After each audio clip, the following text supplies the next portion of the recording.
আমার সবচাইতে বড় স্ট্রেংথ আর পাওয়ার কি জানেন?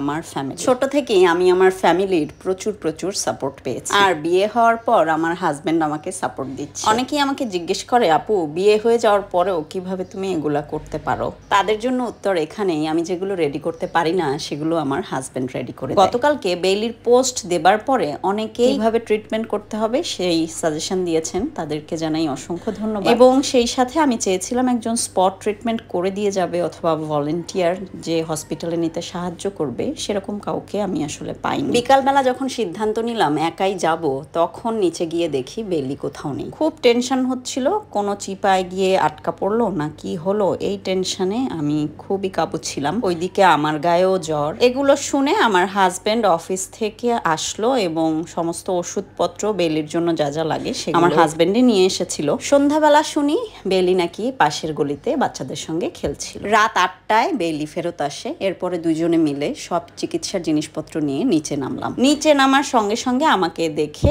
বেলি তো সেই কারণ সে ফিল করে আমি তাকে ব্যথা দেই, সেই কারণে আমাকে দেখে হাসতে হাসতে দৌড় দেয়। তাকে কোলে নিয়েই ভিতরে আসে। পুরো ঘটনার ভিডিও করার মতো আসলে কেউ ছিল না, তাহলে দেখতে পারতেন। এক পর্যায়ে সে লাথি মেরে আমাকে ফেলে দেয়। তার অ্যান্টিবায়োটিকের কোর্স শুরু করে দিয়েছি, প্রতিদিন 2বার ড্রেসিং চলছে, ভিটামিন সি খাচ্ছে। আশা করি খুব তাড়াতাড়ি ঠিক হয়ে যাবে। সবাই ওর জন্য দোয়া করবেন।